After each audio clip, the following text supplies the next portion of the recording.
Welcome back. അപ്പോൾ ഞാൻ പറഞ്ഞ നമ്മുടെ 2024 മിസ്സസ് ഗ്ലോബൽ മിസ്സസ് ജൂലിയാണ് നമ്മുടെ കൂടെ ഉള്ളത്. Julia, first of all very congratulations to you. ഈ ഒരു 2024ന്റെ സെക്കൻഡ് റണ്ണറപ്പ് അല്ലേ, മിസ്സസ് ഗ്ലോബൽ സെക്കൻഡ് റണ്ണറപ്പ് ആയിട്ട് ആ ഒരു വിക്ടറി, വളരെ വലിയൊരു വിജയം നേടിയതിൽ ഒത്തിരി സന്തോഷം. അപ്പോൾ ജൂലിയ, നമ്മുടെ പ്രേക്ഷകർക്ക് വേണ്ടി ജൂലിയനെ ഒന്ന് ഇൻട്രൊഡ്യൂസ് ചെയ്യാമോ? ഷുവർ. സോ എൻ്റെ പേര് ജൂലിയ എന്നാണ്. ഞാൻ Vijo fitness and lifestyle എന്ന് പറഞ്ഞ ഫിറ്റ്നസ് ബ്രാൻഡിൻ്റെ ഡയറക്ടർ ആൻഡ് ലീഗൽ അഡ്വൈസറാണ്. സോ ഞാനൊരു കോർപ്പറേറ്റ് ലോയർ ആയിരുന്നു ബൈ പ്രൊഫഷൻ. 5 വർഷം ദുബായിൽ കോർപ്പറേറ്റ് ലോയറായി വർക്ക് ചെയ്തു. അതിനുശേഷമാണ് ഫിറ്റ്നസ്സിനോട് തോന്നിയൊരു പാഷൻ, ശരിക്കും പറഞ്ഞാൽ എൻ്റെ തന്നെ ഒരു ട്രാൻസ്മിഷൻ. രണ്ടാമത്തെ മോൾ ഉണ്ടായതിന് ശേഷം ഒരു 15 kg ഡ്രോപ്പ് ചെയ്ത് ഒരു സെൽഫ് ട്രാൻസ്ഫോർമേഷൻ ചെയ്തു.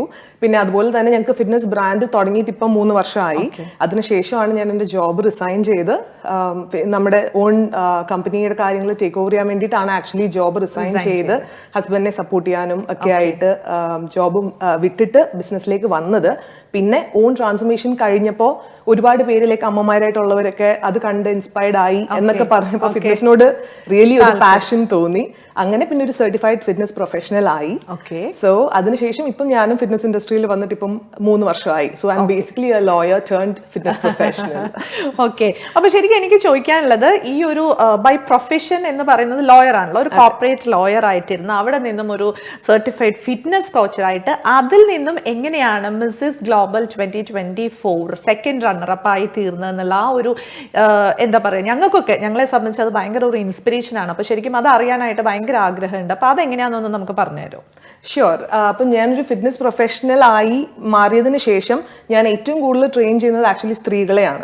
അപ്പോൾ ഒരുപാട് സ്ത്രീകളെ ഇൻസ്പയർ ചെയ്യാൻ കഴിഞ്ഞിട്ടുണ്ട് എന്ന് പറയുന്നത് തന്നെ I feel very proud of it. And എന്തുകൊണ്ട് മിസ്സസ് കേരള ഗ്ലോബൽ പെഗസിസ് എന്ന് പറയുന്ന ഒരു event management company, Pegasus group നടത്തുന്ന മിസ്സസ് കേരള ഗ്ലോബൽ 2024 സെക്കൻഡ് റണ്ണറപ്പായി ഇപ്പോ May 13 അതിന്റെ ഫിനാലെ കൊച്ചിയിൽ വെച്ചിട്ട്.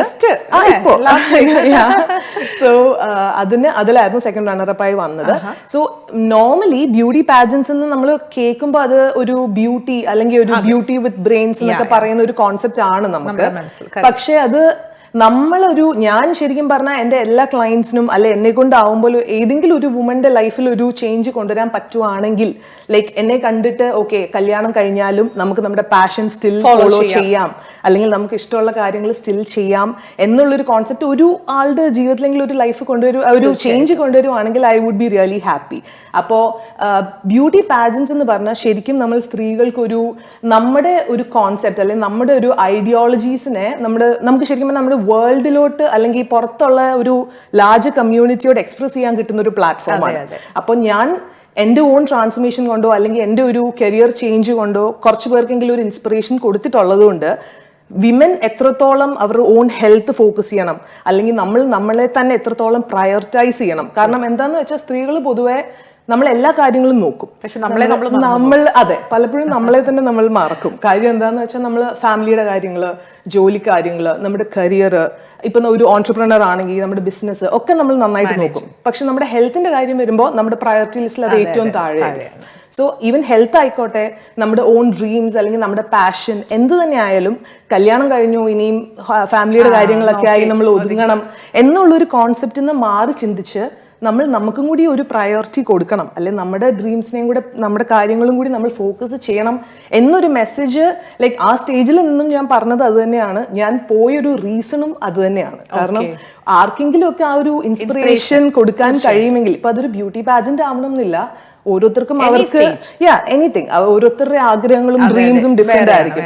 So it's never too late to dream a new dream എന്നാണ് എൻ്റെ ഒരു കോൺസെപ്റ്റ്. തീർച്ചയായിട്ടും ശരിക്കും ജൂലിയ പറഞ്ഞ പോലെ എനിക്കും എൻ്റെതായ ഒരു ഫോർമുല ഉണ്ട്. അതായത് healthy me plus happy me is equal to happy family. അതായത് ഫസ്റ്റ് ഓഫ് ഓൾ നമ്മൾ തന്നെ ഹെൽത്തി ആയിരിക്കുക. ഞാൻ ഹെൽത്തി ആണെങ്കിൽ തീർച്ചയായിട്ടും ഞാൻ ഹാപ്പി ആയിരിക്കും. ഞാൻ ഹാപ്പി ആണെങ്കിൽ തീർച്ചയായിട്ടും എൻ്റെ ഫാമിലി ഹാപ്പി ആയിരിക്കും. ശരിക്കും പറഞ്ഞിട്ടുണ്ടെങ്കിൽ നമ്മൾ സ്ത്രീകളെ ചുറ്റിപ്പറ്റിയാണ് നമ്മുടെ കുടുംബത്തിന്റെ ഒരു സന്തോഷം എന്ന് പറയുന്നത് നിലനിൽക്കുന്നത്, അല്ലേ? അപ്പോൾ എന്തായാലും ജൂലിയ ഈ ഒരു സ്റ്റേജിലേക്ക് എത്തിയല്ലോ. അപ്പോൾ ഒത്തിരി എന്തായാലും നമുക്കറിയാം, ആസ് എ ഹൗസ് വൈഫ് അല്ലെങ്കിൽ ഒരു വർക്കിംഗ് വുമൺ ആയിട്ടിരുന്നപ്പോൾ ഫാമിലിനെ മാനേജ് ചെയ്ത് ഇതെല്ലാം കൂടി ഇതിൻ്റെ എല്ലാം ഇടയിലും ഇങ്ങനെ ഒരു ഡ്രീം അച്ചീവ് ചെയ്തപ്പോൾ അതിൽ നിന്ന് കിട്ടിയ ഹാപ്പിനെസ് എത്രത്തോളമാണ്? അതിനെ എങ്ങനെ ഒന്ന് ഡിസ്ക്രൈബ് ചെയ്യാൻ പറ്റും? ശരിക്കും പറഞ്ഞാൽ ഇപ്പൊ ഈ പറഞ്ഞ ഇത്രയും കാര്യങ്ങൾ മാനേജ് ചെയ്യുന്ന ഒരു വുമൺ എന്നുള്ള ഒരു രീതിയിൽ, കാരണം I'm a wife, busy mom, എനിക്ക് രണ്ട് പെൺകുട്ടികളുണ്ട്. അപ്പോൾ ഒരാൾക്ക് ഇപ്പം 9 ആൻഡ് ഒരാൾക്ക് ഇപ്പം 5 ആയിട്ടേ ഉള്ളൂ. ആൻഡ് അവരെ ഇവിടെ ആക്ച്വലി എന്നെ മദർ ഇൻ ലോയുടെ അടുത്ത് വിട്ടിട്ടാണ് ഞാനും ഹസ്ബൻഡും കൂടി നാട്ടിലേക്ക് പോയത്. സോ ഇത്രയും കാര്യങ്ങൾ മാനേജ് ചെയ്യുന്ന ഒരു വുമണും നമുക്ക് ഒറ്റയ്ക്ക് നിന്നിട്ടാണെങ്കിൽ ഇതൊന്നും ചെയ്യാൻ പറ്റില്ല. സോ ഡെഫിനറ്റ്ലി നമ്മുടെ ഫാമിലി എന്ന് പറയുന്ന ഒരു സപ്പോർട്ട് സിസ്റ്റം നമ്മുടെ കൂടെ ഉള്ള കാരണം കൊണ്ടാണ് ഇതൊക്കെ ആക്ച്വലി അച്ചീവ് ചെയ്യാൻ പറ്റിയത് തന്നെ. സോ അതിൽ നിന്ന് കിട്ടിയ ഒരു ഹാപ്പിനെസ് എന്ന് പറയുന്നത് ഇറ്റ്സ് റിയലി ബിഗ്. ആൻഡ് ഹാപ്പിനെസ്സിന് പുറമെ നമ്മുടെ കേപ്പബിലിറ്റീസ് അല്ലെങ്കിൽ നമ്മുടെ പൊട്ടൻഷ്യൽ നമുക്ക് തന്നെ അനലൈസ് ചെയ്യാൻ കിട്ടിയ ഒരു സ്റ്റേജും കൂടിയാണ്. കാരണം ഞാൻ ഒരു ഡാൻസറാണ്, സിംഗറാണ്, പല സ്റ്റേജ് ഷോസും പല ഇവന്റ്സും ഒക്കെ ചെയ്തിട്ടുണ്ടെങ്കിലും ബ്യൂട്ടി പാജന്റ് എന്ന് പറയുന്നത് എനിക്ക് ആക്ച്വലി ന്യൂ ആണ്. സോ അതുകൊണ്ട് അതിൽ നമ്മൾ ശരിക്കും പറഞ്ഞാൽ ബാക്കിയുള്ളവർക്ക് ഇൻസ്പിറേഷൻ ആവുന്നത് പോലെ തന്നെ നമുക്ക് തന്നെ ഒരു സെൽഫ് റിയലൈസേഷൻ ഉള്ള ഒരു പ്ലാറ്റ്ഫോമും കൂടിയാണ്. എനിക്ക് തോന്നുന്നു അതുവഴി നമുക്ക് കുറച്ചും കൂടെ കൂടുതൽ കോൺഫിഡൻസും നമ്മൾ കുറച്ചും കൂടെ കൂടുതൽ നമ്മുടെ ലൈഫിലേക്ക് ഇനിയും കുറെ വലിയ വലിയ സ്റ്റെപ്പിലേക്ക് പോകാനുള്ള ഒരു സ്റ്റെപ്പിംഗ് സ്റ്റോൺ ആണ്.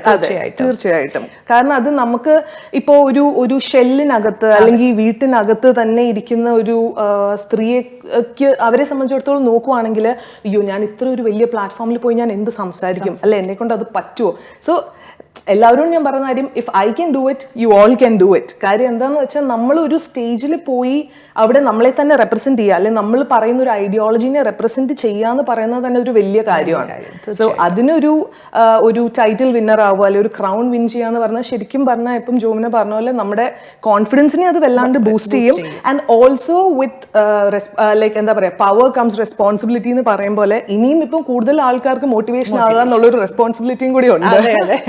തീർച്ചയായിട്ടും. അപ്പൊ എനിക്ക് തോന്നുന്നു ശരിക്കും നമ്മൾ സ്ത്രീകളെ സംബന്ധിച്ച് നമ്മൾ ചിലപ്പോൾ കല്യാണത്തിന് മുമ്പൊക്കെ ഭയങ്കര പുലികളായിരിക്കും. കല്യാണം കഴിഞ്ഞിട്ട് മിക്കവരും ആ ഒരു വർക്കിംഗ് പാറ്റേൺ കൊണ്ടും ബിസി ആയിരിക്കും. പിന്നെ വീട്ടിലെ കാര്യങ്ങൾ നോക്കി, പിന്നെ കുട്ടികളാവുമ്പോൾ ചെറുതാവുമ്പോൾ അവരുടെ കാര്യങ്ങൾ നോക്കി, പിന്നെ നമ്മളെ തന്നെ അങ്ങ് സാക്രിഫൈസ് ചെയ്ത്.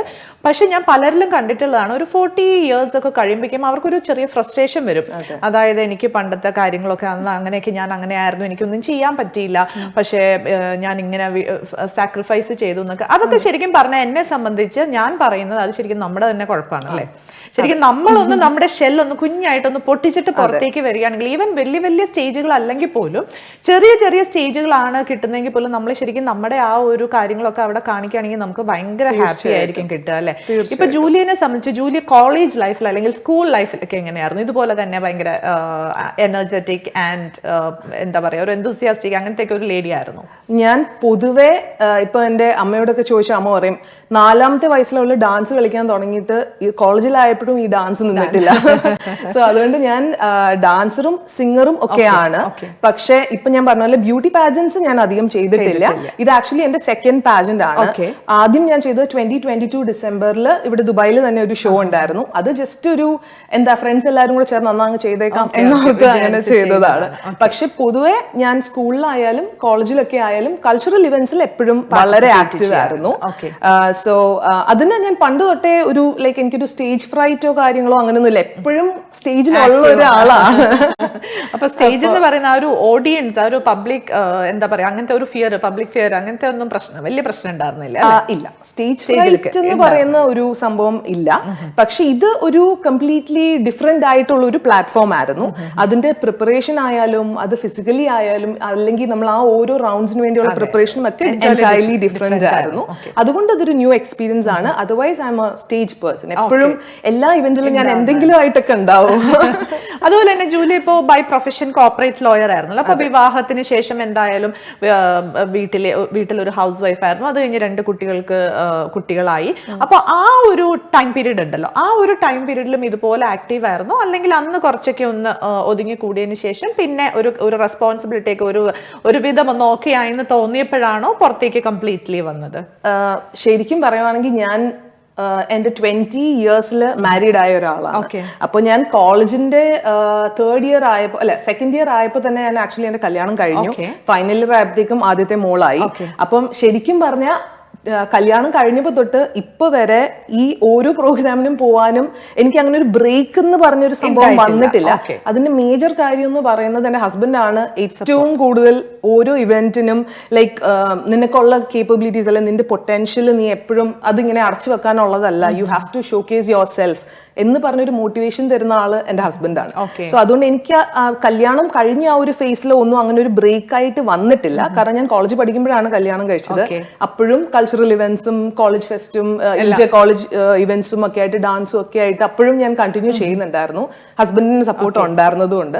പിന്നെ മോളൊക്കെ ഉണ്ടായതിനു ശേഷം ആ ഒരു 1 year ഒക്കെ കൾച്ചറൽ ഇവന്റ്സിൽ നിന്നൊക്കെ ഒന്ന് ബാക്ക് ഓഫ് ആയിട്ടുണ്ടായിരുന്നു. കാരണം കുഞ്ഞായതുകൊണ്ട്, ചെറിയ കുട്ടി ആയതുകൊണ്ട് മാത്രം. അതല്ലാണ്ട് അങ്ങനെ ഒരു ബ്രേക്ക് ആയിട്ട് എടുത്ത് ഞാൻ വീട്ടിലിരുന്നത് അങ്ങനെ ഒരു സ്റ്റേജ് വന്നിട്ടില്ല.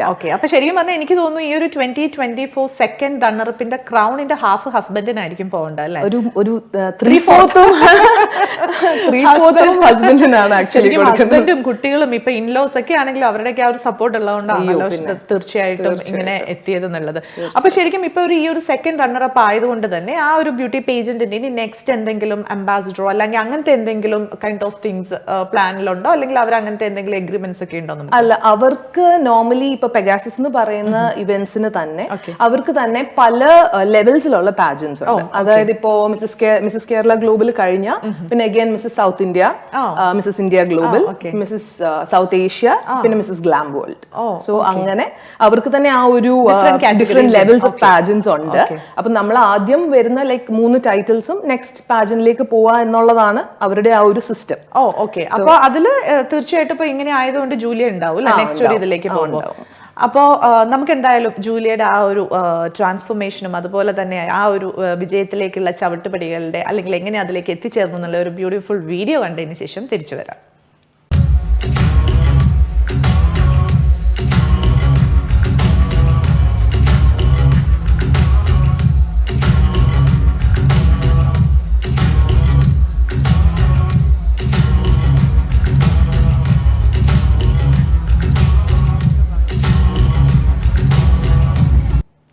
Julia, amazing transformation. ശരിക്കും ആ ഒരു ട്രാൻസ്ഫോർമേഷൻ, അതായത് കുട്ടി ഉണ്ടായതിനു ശേഷമുള്ള ആ ഒരു ട്രാൻസ്ഫോർമേഷൻ കാണിച്ചത് ഇറ്റ്സ് അമേസിംഗ്. ഓക്കെ, നമുക്കൊരു കോളർ ഉണ്ട്. Hello. Good evening. Good evening. ആരാണിത്? അനീഷ. നമ്മുടെ കൂടെ ഇരിക്കുന്ന ആളെ കണ്ടിട്ട് വിളിച്ചതാണോ? അതെ അതെ.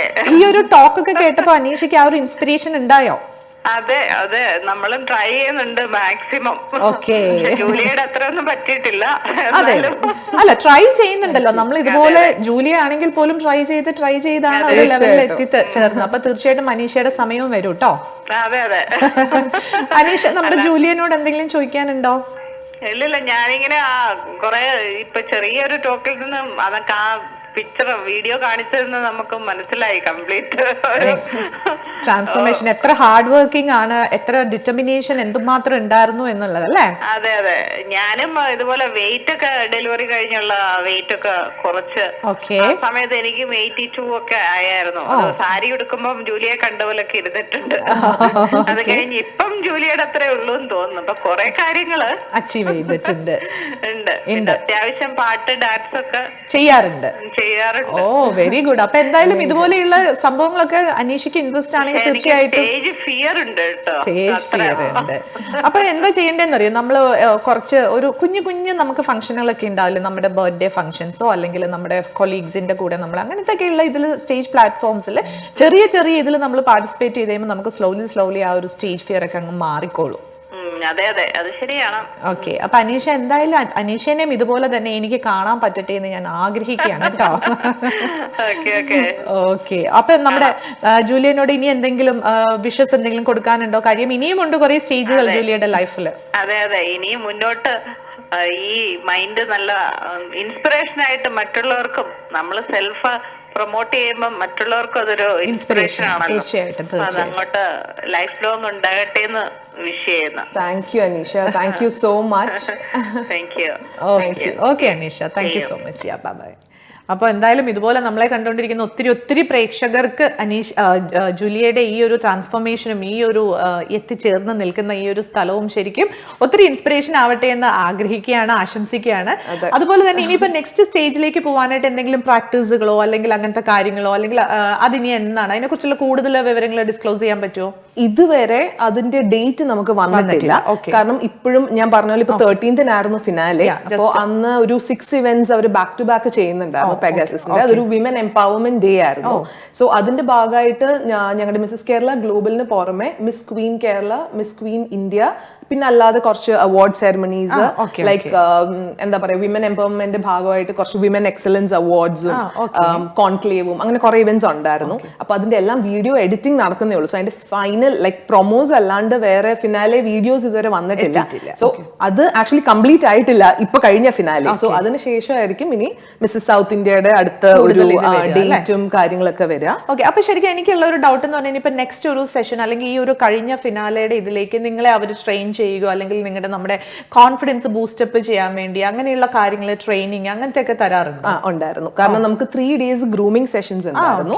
സോ അത് നടന്നുകൊണ്ടിരുന്നത് സാജ് എർത്ത് റിസോർട്ട് ആണ് കൊച്ചിയിൽ വെച്ചിട്ട്. സോ അതൊരു 3 day ഗ്രൂമിംഗ് ആയിരുന്നു. സോ ഞാൻ ശരിക്കും പറഞ്ഞാൽ ഇവിടുന്ന് May 10th ഞാൻ ഹസ്ബൻഡും കൊച്ചിയിലേക്ക് ട്രാവൽ ചെയ്തു.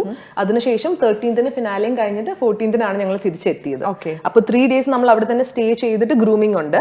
സോ ആ സമയത്ത് നമുക്ക് പേഴ്സണാലിറ്റി ഡെവലപ്മെന്റ് ക്ലാസ്സസ്, അതുപോലെ തന്നെ നമ്മുടെ റാമ്പ് വാക്ക്, കൊറിയോഗ്രഫി, കുറച്ച് മോട്ടിവേഷണൽ സെഷൻസ്, അപ്പം ഓൺ സ്റ്റേജ് Q&A പ്രാക്ടീസ്, അങ്ങനെ കുറച്ച് നല്ല ഇന്റൻസീവ് ആയിട്ടുള്ള, കാരണം അവർക്ക് 2 ദിവസമേ കിട്ടത്തുള്ളൂ ഗ്രൂമിങ്ങിന് ട്രെയിൻ ചെയ്യാൻ. സോ അതുകൊണ്ട് അവർ ബേസിക് ആയിട്ടുള്ള കാര്യങ്ങൾ പറഞ്ഞു തരും. പക്ഷെ ബാക്ക് ഓഫ് ദ ഇത് സ്റ്റേജ് റെഡി ആവുക എന്നുള്ളത് നമ്മുടെ കയ്യിലുള്ള കാര്യമാണ്. അപ്പൊ അത് കുറെ നാളെടുത്ത് റിസർച്ച് ചെയ്ത് പഠിച്ച് വായിച്ച് അങ്ങനെയായിരുന്നു പ്രിപ്പയർ ചെയ്തത്. ഓക്കെ.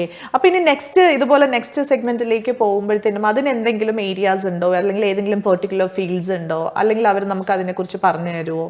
അവര് അതിന്റെ ഒരു ക്രൈറ്റീരിയ നമുക്ക് പറഞ്ഞു തരും, ലൈക്ക് എന്തൊക്കെയാണെന്നുള്ളത്. പക്ഷെ റൗണ്ട്സ് ഒക്കെ സെയിം ആയിരിക്കും. കോസ്റ്റ്യൂംസും ബാക്കി കാര്യങ്ങളും ഒക്കെ അവരൊരു 1 month മുന്നായിട്ട് നമ്മളെ അറിയിക്കും. ലൈക്ക് അതിനൊരു ഡ്രസ് കോഡ് ഉണ്ടാവും, കളർ കോഡ് ഉണ്ടാവും. സോ അതിന് അങ്ങനത്തെ കുറച്ച് കാര്യങ്ങളൊക്കെ. അതർവൈസ് റൗണ്ട്സ് ഒക്കെ സെയിം തന്നെ ആയിരിക്കാം, പക്ഷെ കുറച്ചും കൂടി ഒരു ഡിഫിക്കൽട്ട് ലെവൽ ആയിരിക്കും എന്ന് മാത്രം. ഓരോ ലെവൽ കഴിയുമ്പോഴേക്കും അത് കുറച്ചും കൂടി ഡിഫിക്കൽട്ട് ആയിരിക്കും അല്ലേ? അതുപോലെ തന്നെ എനിക്ക് തോന്നുന്നു Mrs global 2024 second runner pan congeniality അങ്ങനത്തെ ഒരു ഇത് കിട്ടി. അത് ആക്ച്വലി എന്താണ്? അത് ഫസ്റ്റ് ടൈം ആണ് ഞാൻ കേൾക്കുന്നത്. അത് ഇവരുടെ, അതായത് നമ്മുടെ ടൈറ്റിൽസിന് പുറമെ ഒരു 12 സബ് ടൈറ്റിൽസ് ഉണ്ടായിരുന്നു. സോ ആ സബ് ടൈറ്റിൽസിൽ ഒരെണ്ണമായിരുന്നു മിസ്സസ് കൺജീനിയാലിറ്റി എന്ന് പറയുന്നത്. സോ അതില് ഈ ആക്ച്വലി ആ award, that subtitle special to me because ഈ 12 സബ് ടൈറ്റിൽസിനകത്ത് കൺജീനിയാലിറ്റി മാത്രമേ ഉണ്ടായിരുന്നുള്ളൂ. എന്റെ കൂടെ ഉണ്ടായിരുന്ന കണ്ടസ്റ്റൻസ് വോട്ട് ചെയ്തിട്ട് ഒരു ചൂസ് ചെയ്തൊരു അവാർഡ്.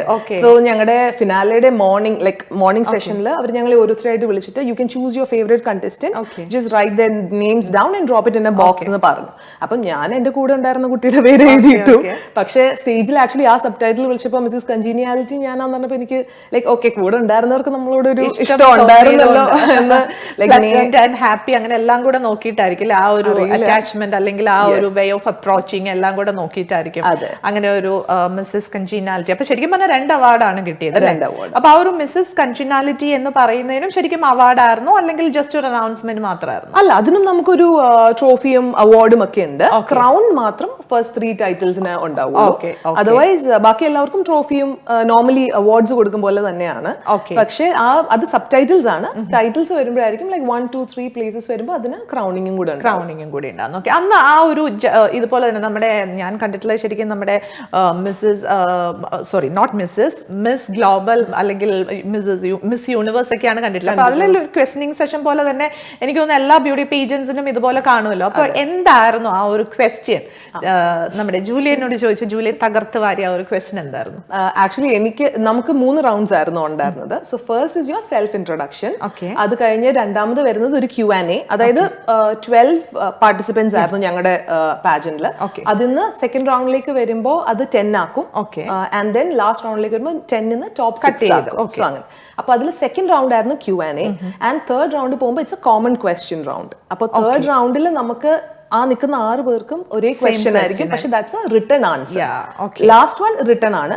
സെക്കൻഡ് വൺ എനിക്ക് കിട്ടിയ question is what is the difference between confidence and arrogance.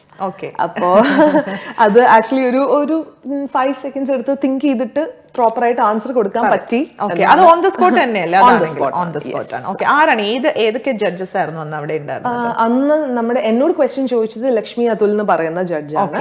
പിന്നെ ഒരു മിസ്സസ് സംഗീത ഉണ്ടായിരുന്നു, മിസ്സസ് രഞ്ജുമാർ ഉണ്ടായിരുന്നു, പിന്നെ നിഷ മാത്യു എന്ന് പറയുന്ന സീരിയലിലൊക്കെ ആക്ട്രസ്. ഓക്കെ, അതുപോലെ ലാസ്റ്റ് എന്തായിരുന്നു ക്വസ്റ്റ്യൻ ഉണ്ടായിരുന്നു റിട്ടൺ റൗണ്ടിൽ നമുക്ക് what is the true essence of a woman, what is the true essence of womanhood, അതായിരുന്നു നമ്മുടെ കോമൺ ക്വസ്റ്റ്യൻ. അത് നമുക്കൊരു 1 minute ടൈമർ ഉണ്ട്. അപ്പൊ ആ 1 minute ടൈമറിനകത്ത് നമ്മള് ഏറ്റവും ബെസ്റ്റ് അതിന് ടൈമർ ഉണ്ട്. പക്ഷെ സെക്കൻഡ് റൗണ്ടിന് ടൈമർ ഇല്ല. നമുക്ക് സ്പോണ്ടേനിറ്റി ചെക്ക് ചെയ്യാൻ വേണ്ടിയിട്ടാണ് അതിന്റെ സെക്കൻഡ് റൗണ്ട് വെച്ചിരിക്കുന്നത്. കാരണം നമുക്ക് അവർ ചോദിക്കുന്ന ക്വസ്റ്റ്യൻ നമുക്ക് എത്രത്തോളം പെട്ടെന്ന് നല്ല രീതിയിൽ പറയാൻ പറ്റും അല്ലേ? ഓക്കെ, ഇനിയിപ്പോ ഈ ഒരു ടൈറ്റിൽ കിട്ടിയല്ലോ നമ്മുടെ സെക്കൻഡ് റണ്ണർ മിസ്സസ് ഗ്ലോബൽ എന്നുള്ള. അപ്പൊ അത് വെച്ചിട്ട് ഇനി ഇവിടെ എന്തെങ്കിലും ദുബായിലോ പ്ലാൻസ് ഉണ്ടോ, അല്ലെങ്കിൽ എന്തെങ്കിലും ഇതുപോലത്തെ മോട്ടിവേഷണൽ സ്പീക്കർ ആയിട്ട് എന്തെങ്കിലും ചെയ്യാനോ, അല്ലെങ്കിൽ എന്താ പറയാ ട്രെയിനിങ് സെഷൻസ്? ഇപ്പൊ ജൂലിയ തന്നെ ഒരു കോച്ച്, സർട്ടിഫൈഡ് കോച്ച് ആണല്ലോ. അപ്പൊ നിങ്ങളുടെ ജിമ്മിൽ ഇതുമായിട്ട് റിലേറ്റ് ചെയ്ത് എന്തെങ്കിലുമൊക്കെ ചെയ്യാനുള്ള പ്ലാനുകളൊക്കെ ഉണ്ടോ? തീർച്ചയായിട്ടും ഉണ്ട്. സോ നാട്ടില് ഞങ്ങൾ മേ ബി ഒരു നെക്സ്റ്റ് ഇയർ ഒക്കെ ആകുമ്പോഴത്തേക്ക് തിരിച്ച് ഞങ്ങൾ കൊച്ചിയിലാണ് നാട്ടിലെ സ്ഥലം. അപ്പം അവിടെ നമുക്ക് ഫിറ്റ്നസ് ട്രെയിനേഴ്സിനെ ക്വാളിഫൈ ചെയ്യുന്ന അക്കാഡമിയും ഒക്കെ ആയിട്ട് അവിടെ നമുക്ക് ബിസിനസ് ഉണ്ട്, ദുബായിലെ പോലെ തന്നെ. അപ്പോൾ അങ്ങോട്ടേക്ക് മൂവ് ചെയ്യാൻ ഒരു പ്ലാൻ ഉണ്ട്. അപ്പൊ ബേസിക്കലി കൊച്ചി എന്ന് പറയുന്നത് ഇതുപോലെ പാജൻസിന്റെ ഒക്കെ ഒരു ഹബ്ബാണ്. അപ്പോൾ ഇവിടെ ആയാലും കൊച്ചിയിലായാലും ഞാൻ ഫിറ്റ്നസ് കോച്ച് ആയതുകൊണ്ട് ഞാൻ ഓൾറെഡി ട്രെയിനിങ് കൊടുക്കുന്നുണ്ട് ഒരുപാട് സ്ത്രീകൾക്ക്, ഓൺലൈൻ ആൻഡ് ഓഫ്ലൈൻ. അതല്ലാണ്ട് പെർട്ടിക്കുലർലി ലൈക് പാജൻസിന് വേണ്ടി ഇപ്പം എന്റെ എക്സ്പീരിയൻസിൽ നിന്ന് അവർക്ക് പറഞ്ഞു കൊടുക്കാൻ പറ്റുന്ന കാര്യങ്ങളും, അതുപോലെ തന്നെ നമുക്ക് നമ്മുടെ ഒരു എന്താ പറയാ ഫിസിക്കലി നമുക്ക് എന്തൊക്കെ കാര്യങ്ങൾ ചെയ്യാം, അല്ലെങ്കിൽ ആ ഒരു ലെറ്റ്സ് സേ ഒരു 3 months ആയിരിക്കും ഒരു പ്രിപ്പറേഷൻ പീരീഡ് കിട്ടുക. അപ്പൊ അതിനകത്ത് എന്തൊക്കെ കാര്യങ്ങൾ ചെയ്തൊരു നല്ലൊരു ടോൺഡ് ഫിസിക്കലിലേക്ക് വരാം. കാരണം നമ്മുടെ ഫിസിക്കലി നമ്മൾ ഫിറ്റ് ആയിട്ട് അല്ലെങ്കിൽ ഫിസിക്കലി നമ്മളൊന്ന് ടോൺഡ് ആയാലും നമുക്ക് ആ സ്റ്റേജിൽ നിൽക്കുമ്പോൾ ആ ഒരു കോൺഫിഡൻസ് കിട്ടുള്ളൂ. സോ ആ ഒരു പാജൻ കോച്ചിങ് എന്നുള്ളതും കൂടി ആഡ് ഓൺ ചെയ്യാനാണ് ഇപ്പോഴത്തെ പ്ലാൻ. സൂപ്പർ. അപ്പോൾ നമ്മുടെ ഇത് കേട്ടുകൊണ്ടിരിക്കുന്ന ഇതുപോലത്തെ ഈ ഒരു ബ്യൂട്ടി പേജൻസിനൊക്കെ പോകാനായിട്ട് ഇതുപോലെ താല്പര്യമുള്ള എല്ലാവരും നമ്മുടെ ജൂലിയയുടെ മുഖം ഓർക്കുക, ജൂലിയനെ കോൺടാക്ട് ചെയ്യുക. തീർച്ചയായിട്ടും നമ്മളോട് വിളിച്ച് UBL വിളിച്ച ആ ഒരു കോൺടാക്ട് നമ്പർ ഒക്കെ ആവശ്യപ്പെടുകയാണെങ്കിൽ നമ്മളും തീർച്ചയായിട്ടും തരുന്നതായിരിക്കും. ഇറ്റ്സ് നോട്ട് ഓൺലി ഫോർ എന്താ പറയുക ബ്യൂട്ടി പേജൻസിന് പോകാൻ മാത്രമല്ല, നിങ്ങൾക്ക് ഹെൽത്ത് വൈസ് ഒരു ട്രാൻസ്ഫോർമേഷൻ വേണം, അല്ലെങ്കിൽ നിങ്ങൾക്ക് ഒരു ഹെൽത്തി ലൈഫ് നിങ്ങൾ ആഗ്രഹിക്കുന്നു എന്നുണ്ടെങ്കിൽ നിങ്ങൾക്ക് തീർച്ചയായിട്ടും വിളിക്കാവുന്നതാണ്. അതുകൂടാതെ എന്തെങ്കിലും മോട്ടിവേഷൻ, ഇൻസ്പിരേഷൻ ഒക്കെ വേണമെങ്കിൽ അതിന്റെ ഒരു ഹബ്ബാണ് ജൂലിയ എന്നുള്ള ഇപ്പൊ എല്ലാവർക്കും മനസ്സിലായിട്ടുണ്ടാവുമല്ലോ. ഇനിയിപ്പോ ഞാൻ അടുത്തതായിട്ട് കിടക്കാൻ പോകുന്നത് നമ്മുടെ ഫാമിലിനെ കുറിച്ച് ചോദിക്കാനാണ്. ഹസ്ബൻഡും ഈ ഒരു ഫീൽഡ് തന്നെയാണോ? ഹസ്ബൻഡ് ആക്ച്വലി ഒരു 10 years BSNL എംപ്ലോയി ആയിരുന്നു നാട്ടില്. അതിനുശേഷമാണ് ഞങ്ങൾ ദുബായിലേക്ക് വന്നത്. എന്റെ ഹസ്ബൻഡ് ആക്ച്വലി ശരിക്കും ഇന്റർനാഷണൽ പ്ലെയർ ആണ്. ഇന്ത്യൻ ടീമിനെ തന്നെ പല പ്രാവശ്യം നാഷണൽ ഇന്റർനാഷണൽ ലെവൽസിൽ റെപ്രസെന്റ് ചെയ്തിട്ടുണ്ട്. അങ്ങനെയാണ് BSNL ജോലി കിട്ടിയത്. അപ്പോ ഞങ്ങൾ കല്യാണം കഴിഞ്ഞ സമയത്തൊക്കെ ഞങ്ങൾ ട്രിവാൻഡ്രത്ത് തന്നെയായിരുന്നു.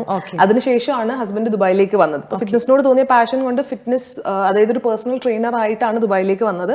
പിന്നെ അസിസ്റ്റന്റ് ഫിറ്റ്നസ് മാനേജർ ഒക്കെ ആയിട്ട് ഫിറ്റ്നസ് ഫസ്റ്റിലായിരുന്നു കുറച്ചു നാൾ. അതിനുശേഷം പിന്നെ ഓൺ നമ്മുടെ ഒരു ഗ്രൂപ്പ് ഓഫ് ട്രെയിനേഴ്സ് ഒക്കെ ആയിട്ട് ഫ്രീലാൻസ് ട്രെയിനിങ് ഒക്കെ തുടങ്ങി. പിന്നെ നമ്മുടെ ഓൺ ജിം, അക്കാഡമി, അങ്ങനെയാണ് ആ ഒരു ഓൺട്രപ്രണർഷിപ്പിലേക്ക് വന്നത്.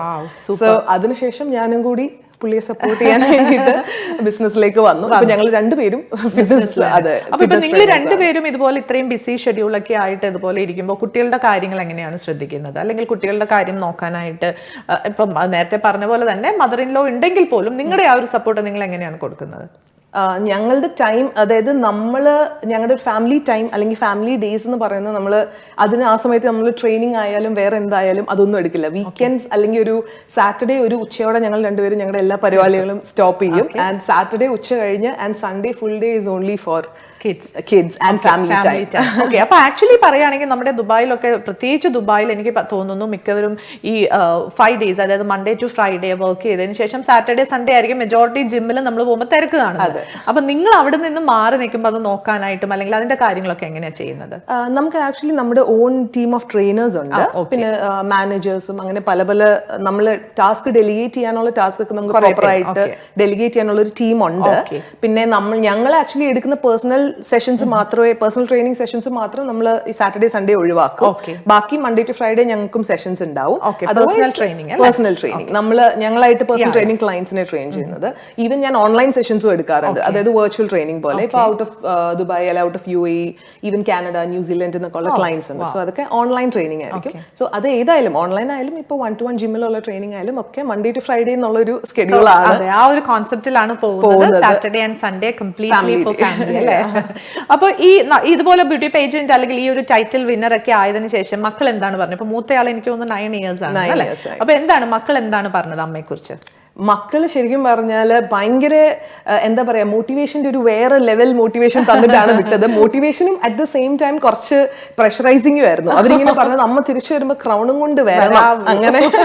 So it's actually very motivating. And also ഞാൻ അവിടെ സ്റ്റേജ് നിന്നപ്പോൾ ഓർത്തു, ദൈവമേ ക്രൗൺ കിട്ടിയിട്ടില്ലെങ്കിൽ ഞാൻ ഇവരോട് എന്തോ പറയും.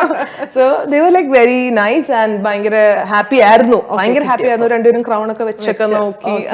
ഫ്രണ്ട്സിന്റെ ഒക്കെ അടുത്ത് എന്ന് ജാടയിൽ പറയാം. കുട്ടികൾ ഏത് സ്കൂളിലാണ് പഠിക്കുന്നത്? മൂത്താള് ഇന്ത്യൻ ഹൈസ്കൂളിൽ, ആൻഡ് രണ്ടാമത്തെ ആൾക്ക് അവിടെ ഇപ്രാവശ്യം സിബ്ലിംഗ് കോട്ടയിൽ കിട്ടിയില്ല. അത് കാരണം കൊണ്ട് അവള് നിംസിലാണ്. ഓക്കെ. അപ്പൊ ഇവിടെ ദുബായിൽ എവിടെയായിട്ടാണ് നിങ്ങളുടെ അക്കാഡമി അല്ലെങ്കിൽ നിങ്ങളുടെ ജിമ്മിന്റെ പേര്? അത് ഞാൻ മറന്നുപോയി ചോദിക്കാനായിട്ട്. ഓക്കെ, നമ്മുടെ ജിമ്മിന്റെ പേര് Vijo fitness and lifestyle എന്നാണ്. Vijo fitness and lifestyle എന്ന് പറഞ്ഞൊരു Malayalam only for fitness YouTube channel ഉണ്ട്. അതിന് ഓവർ ഒരു 600,000 ഓവർ 500,000 സബ്സ്ക്രൈബേഴ്സ് ഉള്ള ഒരു മലയാളം യൂട്യൂബ് ചാനൽ ഉണ്ട്. ചാനലിന്റെ പേരും Vijo fitness and life style തന്നെയാണ്. അപ്പോ നമ്മുടെ ജിമ്മ് വരുന്നത് ദേരയിലാണ്, ക്രൗൺ പ്ലാസ ഹോട്ടലിന്റെ തൊട്ടടുത്ത്. അക്കാഡമിയും സെയിം പ്രമിസസിൽ തന്നെയാണ്, അവിടെ തന്നെയാണ്. അപ്പൊ ഈ ജിം ഇപ്പം നമ്മളെ കണ്ടുകൊണ്ടിരിക്കുന്ന മിക്ക പ്രേക്ഷകർക്കും ഒരു ഡൗട്ട് ഉണ്ടാവും, what is the difference between this gym and academy? Gym എന്ന് പറയുന്നത് എല്ലാവർക്കും അറിയാവുന്നത് പോലെ വർക്ക്ഔട്ട് ചെയ്യുക, അല്ലെങ്കിൽ നമ്മൾ പേഴ്സണൽ ട്രെയിനിങ്. ഞങ്ങൾ മോസ്റ്റ്ലി ഒരു കൊമേഴ്ഷ്യൽ ജിം പോലെ ഒരുപാട് ജിം മെമ്പർഷിപ്സിനെക്കാട്ടിലും നമ്മൾ മോർ ഒരു പേഴ്സണൽ ട്രെയിനിങ് സ്റ്റുഡിയോ കോൺസെപ്റ്റ് ആണ്. അതായത് 1-to-1 കൂടുതൽ സോ നമ്മളിവിടെ റെപ്സ് UAE എന്ന് പറയുന്ന ബോഡിയിൽ രജിസ്റ്റേർഡ് ആയിട്ടുള്ള ഫെസിലിറ്റി ആണ് നമ്മുടെ ജിം. എല്ലാ ട്രെയിനേഴ്സും അതുപോലെ തന്നെ റെപ്സിൽ രജിസ്റ്റേർഡ് ആയിട്ടുള്ള ക്വാളിഫൈഡ് ട്രെയിനേഴ്സ് ആണ്. സോ നമുക്ക് മോസ്റ്റ്ലി വരുന്നത് 1-to-1 ട്രെയിനിങ് ക്ലയൻസ് ആണ്. അതായത് ലൈഫ് സ്റ്റൈൽ ഡിസീസസും അല്ലെങ്കിൽ റീഹാബ് അങ്ങനത്തെ ഇഷ്യൂസ് ആണ് നമ്മൾ മോസ്റ്റ്ലി ജിമ്മിൽ ഹാൻഡിൽ ചെയ്യുന്നത്. അക്കാഡമി എന്ന് പറയുന്നത് ഇതുപോലെ ഫിറ്റ്നസ് ഇൻഡസ്ട്രിയിലോട്ട് വരാൻ ആഗ്രഹിക്കുന്നവർക്ക്, അല്ലെങ്കിൽ ഫിറ്റ്നസ് ട്രെയിനർ, ഒരു പേഴ്സണൽ ട്രെയിനർ ആവാൻ ആഗ്രഹിക്കുന്നവർക്ക് അവരെ ക്വാളിഫൈ ചെയ്യുന്ന, അവരെ ട്രെയിൻ ചെയ്യുന്ന ഫിറ്റ്നസ് അക്കാഡമിയാണ്. സോ അതിൽ നമ്മൾ ആക്റ്റീവ് IQ UK എന്ന് പറയുന്ന ഒരു കോഴ്സ് ആണ് നമ്മൾ റൺ ചെയ്യുന്നത്. സോ അതിൽ നമ്മൾ പിള്ളേർ നോർമലി നമ്മൾ ഈ എന്തെങ്കിലും ജോബ് സ്പെഷ്യലൈസേഷൻസിലൊക്കെ നമ്മൾ ട്രെയിൻ ചെയ്തില്ല, അതുപോലത്തെ ഫിറ്റ്നസ് അക്കാഡമിയാണ് നമ്മൾ UK കോഴ്സ് ആണ് റൺ ചെയ്യുന്നത്. So we qualify trainers. അതുപോലെ തന്നെ എനിക്ക് ചോദിക്കാനുള്ളത്, ഇപ്പോൾ എന്തെങ്കിലും ഒരു പെർട്ടിക്കുലർ ഇഷ്യൂ ആയിട്ട് നിങ്ങളുടെ ജിമ്മിൽ വരുന്ന, means health vice, for example നമ്മൾ ലേഡീസ് ഒക്കെ കോമൺ ആയിട്ട് ഫേസ് ചെയ്യുന്ന പ്രോബ്ലം ആണ് ബാക്ക് പെയിൻ. അപ്പോൾ അങ്ങനെ വരുന്നവർ നിങ്ങൾ ആ ഒരു പെർട്ടിക്കുലർ ആളിന്റെ സ്കാനിങ് റിപ്പോർട്ടും അല്ലെങ്കിൽ അങ്ങനത്തെ കാര്യങ്ങളും ഒക്കെ നോക്കിയിട്ടാണോ ട്രെയിനിങ് കൊടുക്കുന്നത്, അല്ലെങ്കിൽ how you are doing that? Yes, നമ്മുടെ ജിമ്മിൽ നമ്മൾ കുറച്ച് സർട്ടൻ പെർട്ടിക്കുലർ പ്രോട്ടോകോൾസ് ഫോളോ ചെയ്യാറുണ്ട്. അപ്പൊ നമുക്ക് ഏതൊരു ക്ലയന്റ് പേഴ്സണൽ ട്രെയിനിങ്ങിന് വന്നാലും, അതിപ്പോ ബാക്ക് പെയിൻ ആയാലും ഇഞ്ചുറി റീഹാബ് ആയാലും, ഇനിയും ഇതൊന്നും ഇല്ലാതെ നോർമലി പേഴ്സണൽ ട്രെയിനിങ് എടുക്കുന്ന ഏതൊരു ക്ലയന്റിനും നമ്മൾ ആദ്യം അവരുടെ കംപ്ലീറ്റ് ബ്ലഡ് ചെക്ക് ചെയ്യാൻ പറയും. ഈവൻ ഇപ്പൊ കംപ്ലീറ്റ് ബ്ലഡ് അനാലിസിസ് നമ്മൾ ചെയ്യാൻ പറയും. അതിന്റെ റിപ്പോർട്ട് നോക്കിയതിനു ശേഷം മാത്രമേ നമ്മൾ അവർക്കൊരു ഡയറ്റ് പ്ലാൻ പോലും സജസ്റ്റ് ചെയ്യത്തുള്ളൂ. ബിക്കോസ് എല്ലാവർക്കും സാധാരണ ജിമ്മിലൊക്കെ ഇപ്പം ആര് ചെന്നാലും ഒരേ രീതി ഓഫ് ട്രെയിനിങ്. അതാണ് ഞാൻ പെർട്ടിക്കുലർലി ചോദിച്ചത്. കാര്യം എന്റെ ഒരു ഫ്രണ്ട് ഇതുപോലെ ബാക്ക് പെയിൻ കുറയാനായിട്ട് പോയി ലാസ്റ്റ് ഇവിടെ ഹോസ്പിറ്റലിൽ ട്രാക്ഷൻ ഇട്ട് കിടക്കേണ്ട ഇല്ല. നമുക്ക് ആദ്യം അതുപോലെ തന്നെ ഫസ്റ്റ്, ഇപ്പം നേരത്തെ ജോമിന പറഞ്ഞ പോലെ തന്നെ നമ്മൾ എല്ലാ ക്ലയൻസിനും അവരുടെ ബ്ലഡ് അനാലിസിസ് നമ്മൾ ചെയ്യും. അത് മാൻഡേറ്ററി ആണ്. അതുപോലെ തന്നെ മാൻഡേറ്ററി ആണ് ഫസ്റ്റ് സെഷൻ എന്ന് പറയുന്നത് അവരുടെ അസസ്മെന്റ് സെഷൻ ആണ്. ഫാറ്റ് അനാലിസിസ്, വാട്ടർ കണ്ടന്റ്, അങ്ങനെയൊക്കെ. അത് BMI മെഷീനാണ്. നമ്മൾ മോസ്റ്റ്ലി ഫോക്കസ് ചെയ്യുന്ന അതിലല്ല. നമ്മൾ അവരുടെ അതായത് അവരുടെ അനാറ്റമി, അവരുടെ മൊബിലിറ്റി, ഫ്ലെക്സിബിലിറ്റി, അവർക്ക് ഇതുപോലെ എന്തെങ്കിലും ഇഷ്യൂസ് പെർട്ടിക്കുലർലി ഉണ്ടോ, എന്തെങ്കിലും പെയിൻ കാര്യങ്ങളൊക്കെ ഉണ്ടോ. സോ അതുകൊണ്ട് first session is always an assessment session. അവരുടെ മൊബിലിറ്റി, അവരുടെ എൻഡ്യോറൻസ്, അവരുടെ സ്ട്രെങ്ത്, ഫ്ലെക്സിബിലിറ്റി ഒക്കെ അനലൈസ് ചെയ്തിട്ട് മാത്രമേ നമ്മൾ അവരുടെ പ്രോഗ്രാം പോലും പ്രിപ്പയർ ചെയ്യത്തുള്ളൂ. സോ ഫസ്റ്റ് ഓരോ ക്ലയന്റിനെയും മനസ്സിലാക്കി അവരുടെ ആവശ്യം എന്താണോ, അവരുടെ ഹെൽത്ത് കണ്ടീഷൻ എന്താണോ, അതനുസരിച്ച് മാത്രമേ നമ്മൾ ഓരോരുത്തർക്കും അവരുടെ പ്രോഗ്രാം ഏതൊരു ട്രെയിനർ ആണെങ്കിൽ പോലും അത് നമ്മൾ കൊടുക്കത്തുള്ളൂ. അപ്പൊ ശരിക്കും അതിനനുസരിച്ചിട്ടാണ് പ്ലാൻ ചെയ്യുന്നത്. അപ്പൊ ശരിക്കും പറഞ്ഞാൽ എന്റെ ഒരു പ്ലാൻ ആവില്ല ഒരിക്കലും ഉണ്ടാവുക. അപ്പൊ എല്ലാവരുടെയും ഒരു ഡിഫറെന്റ്, അവരുടെ ഒരു കംപ്ലീറ്റ് ബോഡി സ്റ്റൈലും അതുപോലെ തന്നെ അവരുടെ ഒരു എന്താ പറയാ കംപ്ലീറ്റ് ബ്ലഡിന്റെ ആ ഒരു ബ്ലഡ് കണ്ടീഷനും എല്ലാം നോക്കി ടോട്ടലി ഒരു ഡിഫറെന്റ് പ്ലാൻ ആയിരിക്കും. ഈവൻ ഡയറ്റ് ഡയറ്റും അതുകൊണ്ടാണ് ബേസിക്കലി നമ്മൾ ബ്ലഡ് റിപ്പോർട്ട്സ് ചോദിക്കുന്നത്. കാരണം ചില ആൾക്കാരോട് ചോദിക്കുമ്പോൾ അവർ പറയും ഞാൻ ഇല്ല എനിക്ക് അങ്ങനെ പ്രത്യേകിച്ച് കുഴപ്പമൊന്നുമില്ല. പക്ഷെ നമ്മൾ ഇൻസിസ്റ്റ് ചെയ്ത് ബ്ലഡ് ചെക്ക് ചെയ്യുമ്പോഴായിരിക്കും ആ ഒരു ബ്ലഡ് റിപ്പോർട്ട്സ് ആയിരിക്കും പ്രീ ഡയബറ്റിക് ആയിരിക്കാം ചിലപ്പം, അല്ലെങ്കിൽ HbA1c കൂടുതലായിരിക്കും, അല്ലെങ്കിൽ കൊളസ്ട്രോൾ ഒക്കെ ബോർഡർ ലൈൻ. സോ അങ്ങനെ ഒരുപാട് ഇഷ്യൂസും വന്നിട്ടുണ്ട്. ബിക്കോസ് ഇപ്പോൾ ലൈഫ് സ്റ്റൈൽ ഡിസീസസ് എന്ന് പറയുന്നത് ഒരു പ്രായമായ ആൾക്കാർക്ക് മാത്രമല്ലല്ലോ, ഈവൻ വളരെ യങ് ആയിട്ടുള്ള ഈവൻ ടീനേജിലുള്ള പിള്ളേർക്ക് പോലും ബ്ലഡ് റിപ്പോർട്ട്സ്, ബ്ലഡ് മാർക്കേഴ്സിൽ ഒരുപാട് വേരിയേഷൻസ് നമ്മൾ കണ്ടിട്ടുണ്ട്. സോ ഈവൻ ആര് ട്രെയിനിങ്ങിന് വന്നാലും ഇത് രണ്ടും മാൻഡേറ്ററി ആയിട്ടുള്ള, നമ്മൾ അങ്ങനെ കുറച്ച് സർട്ടൻ പ്രോട്ടോകോൾസ് ഫോക്കസ് ചെയ്താ ചെയ്യുന്നത്. സോ അതിലൊന്ന് ബ്ലഡ് റിപ്പോർട്ട്സ് ആണ്, പിന്നെ ഈ പറയുന്ന പോലെ അസസ്മെന്റ് സെഷൻസ് ആണ്, പിന്നെ എന്റെ ഹസ്ബൻഡ് റീഹാബ് കോച്ച് ആണ്. സോ ഇതുപോലെ നമുക്ക് ഒരുപാട് റീഹാബ് ക്ലയൻസ് ഉണ്ട്, ബാക്ക് പെയിനും അതുപോലെ ഇങ്ങനെ ഡിസ്ക് ഇഷ്യൂസും ഒക്കെ ഉള്ള ഒരുപാട് ക്ലയൻസ് ഉണ്ട്. സോ അങ്ങനെ പലരെയും നമ്മൾ ട്രെയിൻ ചെയ്യുന്നുണ്ട്. ഓക്കെ, അപ്പൊ എന്തായാലും നമ്മുടെ ഈ ഒരു ബിസി ഷെഡ്യൂളിലും നമ്മുടെ കൂടെ വന്നിരുന്ന ഇത്രയും ഇൻസ്പിറേഷണൽ ആയിട്ടല്ലാതെ ഇത്രയും ഇൻസ്പിറേഷൻ നമുക്ക് തന്നത് ജൂലിയക്ക് ഒരു ഹാറ്റ്സ് ഓഫ്. അതുകൂടാതെ ഇനിയും ഒത്തിരി ജീവിതത്തിൽ കണ്ട ഡ്രീംസ് ഒക്കെ എത്രയും പെട്ടെന്ന് അച്ചീവ് ചെയ്യാൻ സാധിക്കട്ടെ. എന്തായാലും നമ്മുടെ UBL വന്നിരുന്ന ഇങ്ങനെ ഒരു ചാൻസ് തന്നതുകൊണ്ട് തന്നെ ഇനി ഇത് നമ്മുടെയും ഒരു പ്രൈഡാണ്. ജൂലി അടുത്ത ലെവലിലേക്ക് പോട്ടെ, അവിടുന്ന് അടുത്ത ലെവലിലേക്ക് ഈ ഒരു ട്രാൻസ്ഫോർമേഷനും ആ ഒരു സ്കില്ലും എല്ലാം എല്ലായിടത്തും നല്ല പോസിറ്റീവായിട്ട് യൂസ് ചെയ്യാൻ പറ്റട്ടെ എന്ന് ആത്മാർത്ഥമായിട്ട് ആഗ്രഹിക്കുകയാണ്. So thank you so much. നമ്മുടെ പ്രേക്ഷകരോട് എന്തെങ്കിലും ഒരു ടിപ്പോ അല്ലെങ്കിൽ എന്തെങ്കിലും ഒരു ഇൻസ്പിറേഷൻ ആയിട്ടുള്ള എന്തെങ്കിലും കാര്യങ്ങളോ പറയാനുണ്ടോ? ഞാൻ നേരത്തെ പറഞ്ഞു തുടങ്ങിയ കാര്യം തന്നെയാണ് എനിക്ക് ഇപ്പോഴും പറയാനുള്ളത്. കാരണം പ്രത്യേകിച്ച് സ്ത്രീകളോട് എപ്പോഴും എല്ലാ സ്ത്രീകളും വളരെ കോമൺ ആയിട്ട്, ഈവൻ ഞാനും ഫിറ്റ്നസ് അവയർനെസ് സെഷൻസും ക്ലാസ്സസും ഒക്കെ ബേസിക്കലി സ്ത്രീകളെ ഫോക്കസ് ചെയ്താണ് ചെയ്യാറ്. അതിന്റെ മേജർ കാര്യം എന്താന്ന് പറഞ്ഞാൽ, നമുക്ക് അവരോട് സംസാരിക്കുമ്പോൾ അവരുടെ പ്രശ്നങ്ങളും അവർ നമ്മളോട് പറയും. സോ അതിൽ ഏറ്റവും കോമൺ ആയിട്ട് കേൾക്കാറുള്ള കാര്യമാണ് എനിക്കും വർക്ക്ഔട്ട് ഒക്കെ ചെയ്യണമെന്നുണ്ട്, എന്തെങ്കിലുമൊക്കെ സ്റ്റാർട്ട് ചെയ്യണമെന്നുണ്ട്, പക്ഷെ ഒന്നിനും സമയം കിട്ടാറില്ല. സോ ആ ഒരു സമയം കിട്ടാറില്ല എന്ന് പറയുന്നത് ശരിക്കും പറഞ്ഞാൽ സമയം ഇല്ലാത്തത് കൊണ്ടാണോ അതോ അത് നമ്മൾ പ്രയോറിറ്റൈസ് ചെയ്യാത്തതുകൊണ്ടാണ്? തീർച്ചയായിട്ടും അതൊരു ക്വസ്റ്റ്യൻ ആണ് കേട്ടോ. കാരണം നമുക്ക് 24 hours എന്ന് പറഞ്ഞാൽ എല്ലാവർക്കും ഒരുപോലെയാണ്, അത് ആണുങ്ങൾക്കായാലും പെണ്ണുങ്ങൾക്കായാലും നമുക്ക് എല്ലാവർക്കും ആയാലും. പക്ഷെ നമ്മൾ ആ പ്രയോറിറ്റി ലിസ്റ്റിൽ ഇങ്ങനെ നോക്കുമ്പോൾ ഫാമിലി അല്ലെങ്കിൽ നമ്മുടെ കരിയർ, നമ്മുടെ വർക്ക്, ഇപ്പം ഒരു ഓൺട്രപ്രണർ ആണെങ്കിൽ അവരുടെ ബിസിനസ്, അതിനൊക്കെ നമ്മളിങ്ങനെ സമയം കണ്ടത്, പിള്ളേരുടെ പഠിത്തം ഒക്കെ നന്നായിട്ട് നോക്കി വരുമ്പോൾ നമ്മുടെ ഹെൽത്ത്, അത് ഫിസിക്കലി മാത്രമല്ല, ഫിസിക്കലും മെന്റൽ ഹെൽത്തും രണ്ടിലും നമ്മുടെ പ്രയോറിറ്റി ലിസ്റ്റിൽ നമ്മുടെ സ്ഥാനം ഏറ്റവും താഴെയായിരിക്കും. സോ അതുകൊണ്ട് എല്ലാവരോടും ഞാൻ എപ്പോഴും പറയാറുള്ള കോമൺ അഡ്വൈസ് തന്നെ ഇപ്പോഴും പറയാറുള്ളൂ, just learn to prioritise yourself. കാരണം നമ്മൾ നമ്മുടെ ആരോഗ്യത്തിന് വേണ്ടി ഇപ്പോൾ ഇൻവെസ്റ്റ് ചെയ്തിട്ടില്ലെങ്കിൽ നമ്മൾ അഗൈൻ ഒരു ഫ്യൂച്ചർ ഒരു 10 വർഷം എഹെഡ് ആയിട്ട് ചിന്തിക്കുമ്പോൾ അന്ന് നമുക്ക് മേ ബി ഒരു റിപ്പൻഡൻസ് തോന്നും. എല്ലാത്തിനും പുറകെ ഓടി നടന്നു, at the end of the day എനിക്ക് ആരോഗ്യം ഇല്ലാണ്ടായി. സോ എല്ലാ ഫാമിലീസിലും നമ്മൾ കാണും, അവിടുത്തെ മേ ബി ആണുങ്ങളൊക്കെ നല്ല ഹെൽത്തി ആയിട്ട് ഇരിക്കുമായിരിക്കും, പക്ഷെ കുറച്ച് പ്രായമായ സ്ത്രീകളോട് ചോദിച്ചാൽ ബാക്ക് പെയിൻ, മുട്ടുവേദന, പല ഇഷ്യൂസ്. സോ അതുകൊണ്ട് എല്ലാവരും ഹെൽത്തി ആയിട്ടിരിക്കുക. ആൻഡ് ഓൾസോ നമുക്ക് എന്തൊരു ഡ്രീം ഉണ്ടെങ്കിലും, അത് ഏതൊരു കുഞ്ഞു ഡ്രീം ആണെങ്കിൽ പോലും അതിനെ ഫോളോ ചെയ്യുക, follow your heart. You have to prioritize yourself in every way. കാരണം എല്ലാവർക്കും കൊടുക്കുന്ന ഇമ്പോർട്ടൻസ് നമ്മൾ നമുക്കും കൂടി കൊടുക്കുക. സോ അതാണ് ഏറ്റവും വലിയ അഡ്വൈസ് എന്ന് പറയുന്നത്. അപ്പൊ എന്തായാലും ജൂലിയ ഒരിക്കൽ കൂടെ ഇനിയും ഒത്തിരി ആ ഒരു സ്വപ്ന സാക്ഷാത്കാരത്തിലേക്ക് എത്തട്ടെ എന്ന് ആത്മാർത്ഥമായിട്ട് വിഷ് ചെയ്യുകയാണ്. അപ്പൊ എന്തായാലും ഇനിയും കൂടുതൽ വിശേഷങ്ങളുമായിട്ട് ഞാൻ എത്തുന്നതായിരിക്കും. നാളെ 3 to 4 ഇനിയും ഒത്തിരി പുതുപുത്തൻ വിശേഷങ്ങളുമായിട്ട്. Till then it's Julia and Jomina signing off. By.